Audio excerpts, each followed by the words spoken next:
Bonjour à tous et bienvenue dans mon Pékin Express avec Xianghui. Aujourd'hui, je vous invite à plonger dans l'univers captivant de l'intelligence artificielle et à découvrir ce qui en accélère le développement dans un pays. Vous connaissez le moment Spoutnik? Imaginez un lancement de fusée, le fameux pip-pip de Spoutnik qui résonne dans l'espace, tandis que les États-Unis se sentent dépassés et piqués au vif. Né en pleine guerre froide, ce concept traduit le choc de voir un rival prendre une avance technologique inattendue. Blessés dans leur fierté, les Américains se lancent alors dans une course acharnée pour non seulement rattraper, mais surpasser l'Union soviétique. Or, pendant que ces deux grands s'affrontent, la Chine, elle, avait la tête ailleurs. Non pas dans les étoiles, mais dans des champs et dans des écoles de village. Pas question, à l'époque, de devenir numéro 1 de la conquête spatiale. La priorité est des biens plus terrestres. Éradiquer un alphabétisme massif et ouvrir l'école à tous, même et surtout dans les campagnes. C'est ce qu'on pourrait appeler le moment de la sonnerie. Chaque jour, une cloche retentisse au milieu des champs pour inviter les enfants à quitter la terre, la boue et la houe, et rejoindre un instituteur, un livre et un tableau noir. Cette cloche était peut-être moins clinquante qu'un Spoutnik en orbite, mais elle allait changer la Chine de fond en comble. Au début des années 1950, la Chine doit faire face à un taux d'analphabétisme qui frôlait les 80% et surtout 95% en zone rurale. Pour un pays d'une telle envergure démographique, cela représente une montagne de défis.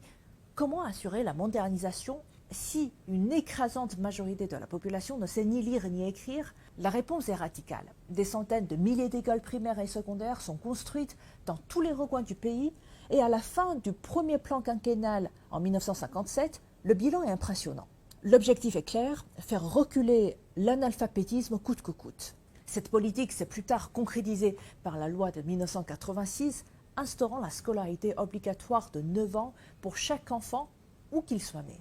Le plus fascinant, c'est que cette révolution éducative s'est faite dans un contexte économique précaire.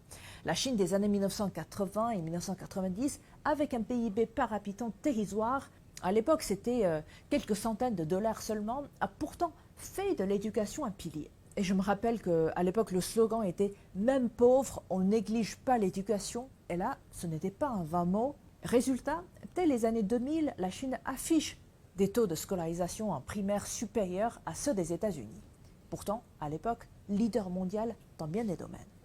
On a beau critiquer un système jugé trop compétitif ou trop axé sur l'examen, force est de constater qu'un vivier colossal de jeunes talents émerge des villes et des villages chinois. Ce qui est passionnant, c'est que cette masse d'élèves n'a pas seulement grandi dans les grandes métropoles ultramodernes comme Shanghai ou Shenzhen, beaucoup viennent des villages reculés où on peut qualifier souvent des petits recoins ou encore des trous paumés. Et pourtant, ils réussissent des études supérieures dans bien des domaines technologiques de pointe.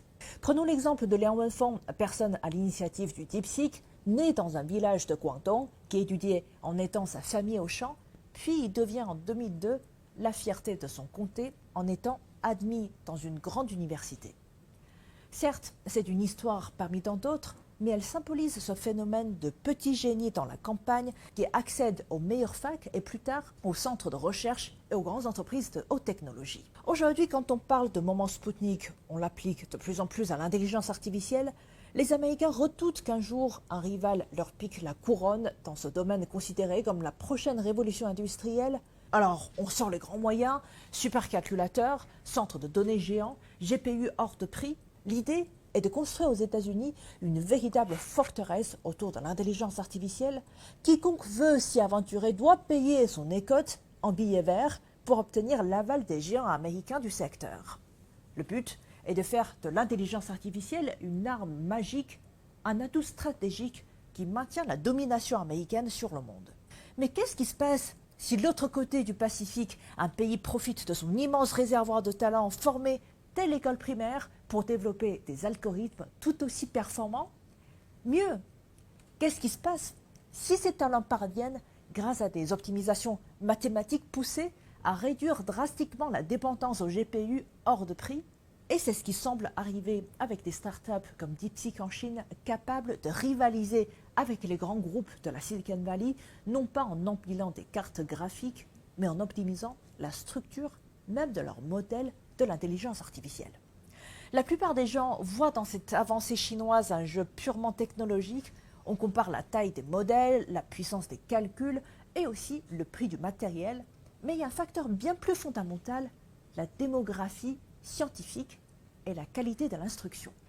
En clair, la Chine a la capacité de mobiliser des millions d'ingénieurs parce qu'elle les a formés depuis l'enfance dans un système où l'école est obligatoire et relativement uniforme sur l'ensemble du territoire. Malgré les inégalités persistantes entre régions, le socle commun reste solide. Si l'on revient quelques décennies en arrière, on voit que ce niveau de base s'est construit patiemment grâce à d'innombrables écoles de village et aussi à la détermination d'une société tout entière à avancer. Résultat, à l'aube du XXIe siècle, la Chine possède l'une des populations les plus alphabétisées au monde. Pas besoin de dépenser des sommes délirantes pour recruter des cerveaux à l'étranger. Ils sont déjà là et en nombre. Contrairement aux États-Unis où l'enseignement public peut souffrir de graves inégalités, comme par exemple des différences entre des zones favorisées et des zones bien loties, des budgets limités, la Chine a misé sur l'homogénéité de l'instruction obligatoire.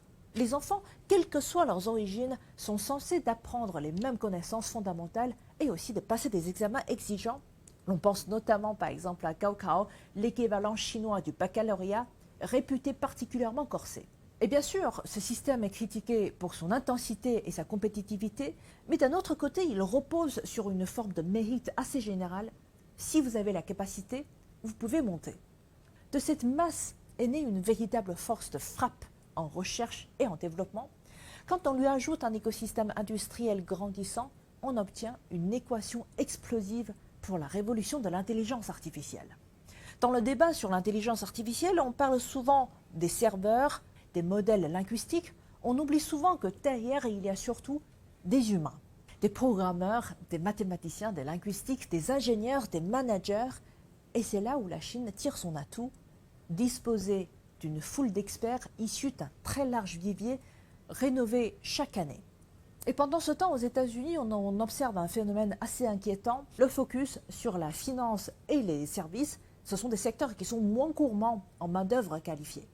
Et tout cela ne va pas inciter le pays à doubler ses efforts pour former davantage de scientifiques et d'ingénieurs, surtout si le marché ne le réclame pas en masse.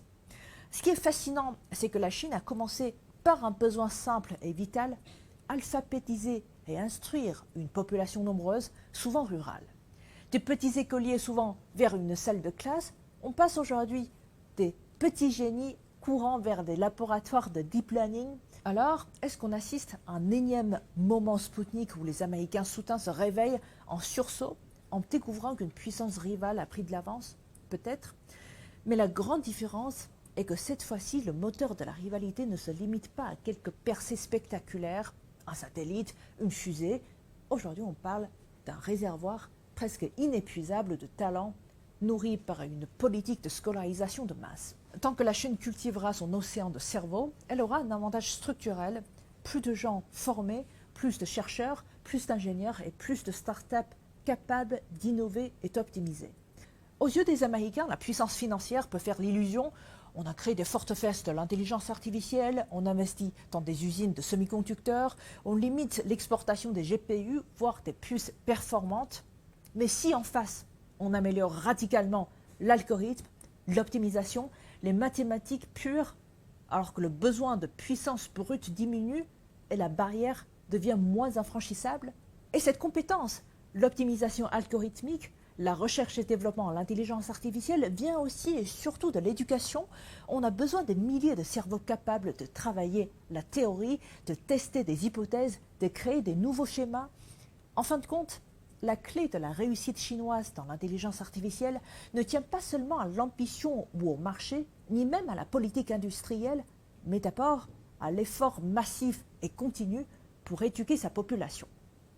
C'est cette longue tradition ancrée depuis les années 1950 qui produit aujourd'hui des conséquences que nous voyons. Le vrai lancement n'est pas celui d'un satellite, mais celui de millions d'enfants vers la lecture et l'écriture. Et sans cette cloche qui sonnait dans les villages, on ne verrait pas aujourd'hui cette armée d'ingénieurs capables de défier les géants de la technologie américaine.